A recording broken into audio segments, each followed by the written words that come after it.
I had a lovely time here. It's only overnight, but I felt like I've rested so much. This one, I think, is right in the middle of the pricing range. Usually 20 euros and above are very expensive. Up to 10 euros is very affordable, and anything in between is kind of mid-range. The receipt shows different things. I think it includes city tax or something.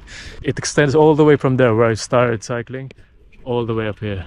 I mean, the way I travel, I usually go wild camp. I just enjoy nature more often. But because here in Austria, you can't really do wild camping unless you do it very, very discreetly. So it's kind of hard because one, you have to wait very, very late in the evening until no one's around. And two, you usually don't end up in a very nice environment because it's illegal. I have to really hide myself somewhere. There's some areas where they would allow it actually, and it's high above the nearest towns. I don't know what it's called, but I've read something where it's okay to camp out as long as you're not camping in someone's property and also not in a national park. I slept quite late, but then I woke up very late, so it kind of works out well. I had about 8 hours worth of sleep, which is nice. Unlike when I'm wild camping, I have to pack things up as early as 5 a.m., sometimes 4:30. I managed to wash some of my clothes. I've refilled my water. I've charged all my batteries. I get to shower. I get to use the toilet early in the morning. All these things. I think it's worthwhile. But again, because of the way I travel, still prefer doing a combination of camping when it's necessary. Like, for example, when I'm very, very tired and then I ended up in a town with a camping site, and then the campsite is pretty reasonable in terms of facilities and price, I think I would go for it.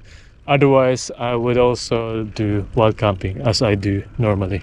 It's a very beautiful holiday destination, I'd say. I think you can keep yourself busy out here. Unfortunately, I can't stay longer because I'm just cycling by. Definitely one of the top spots for holiday. Oh shit, I forgot to say goodbye to the Czech family. If you guys are watching this, thank you very much for the drinks yesterday. You guys are nice family, nice kids. I forgot to say goodbye. I'm quite long way now out of the campsite. But anyway, it's okay. Hope you guys have had a great travel if you are watching this, and you're probably back home by now in the Czech Republic.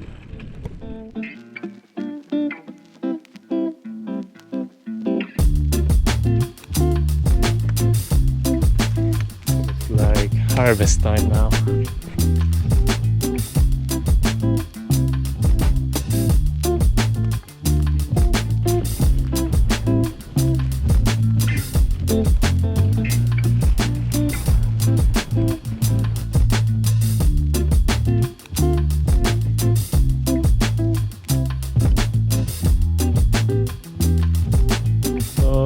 Have fallen to the ground.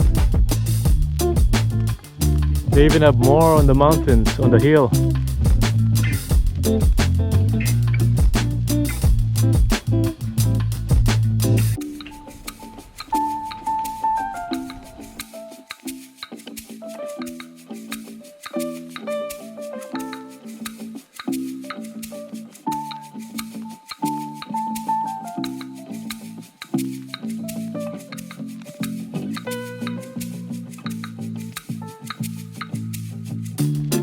St. Lawrence looks like a popular destination.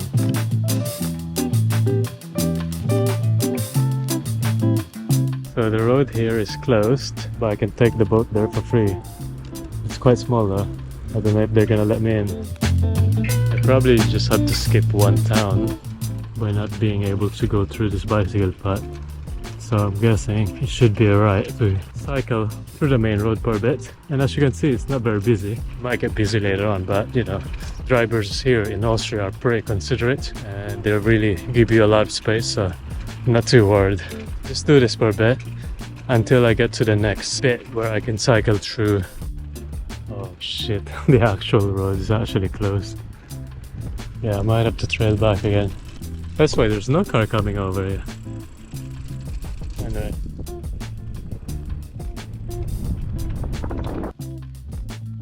Oh man, that's such a waste of time and energy. Damn. So that's the boat. Up to 10 people apparently.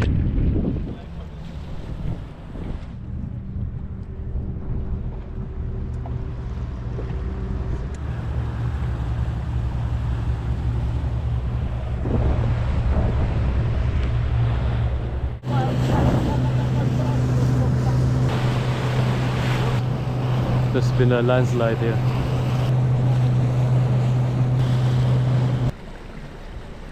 Oh yes, please. Thank you. Thank you very much. Thank you. You're welcome.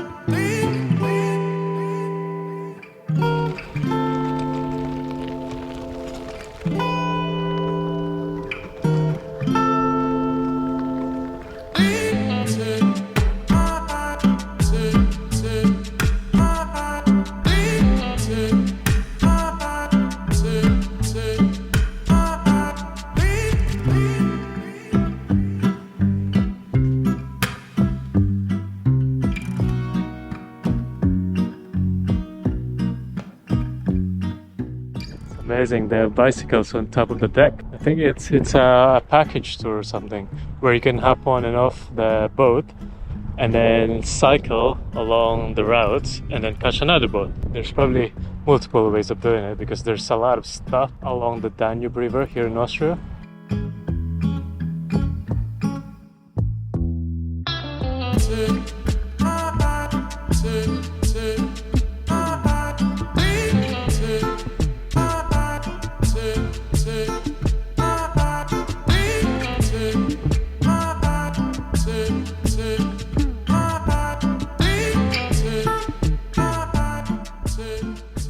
That's Vienna. That's where I've cycled to from the town of Graz down south. It's not on this map, but it's right here somewhere close to Slovenia. And then I followed the Danube River. At first, I was cycling on the northern side of the Danube River and I turned left into Thun. And then from Thun, I then just followed the south side of the river. Now get to today. It's now 5:23. There's still a lot of time to cycle. It pretty much depends on how I feel really. If I get tired in a few kilometers, you know, just after Ybbs, then I'll stop. Otherwise I'll carry on. But it's a pretty cool spot. I'm enjoying it still. Obviously Donau river is a river. It's the same river all the way, but the landscape varies a little bit. Some parts were mountainous, like in the town of Melk. And obviously each city has something to offer. I still like the bicycle part. I mean, you know, sometimes I just really take my time, not really in a rush because the road is so good. I can easily go between 70 to 80. Today it's a little bit chilled. I've only done 50 so far, but I still have enough power to go through.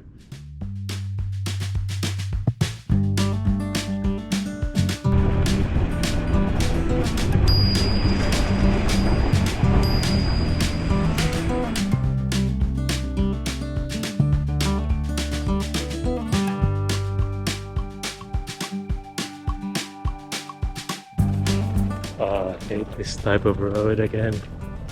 It's nice and pretty, but not very good for bicycles.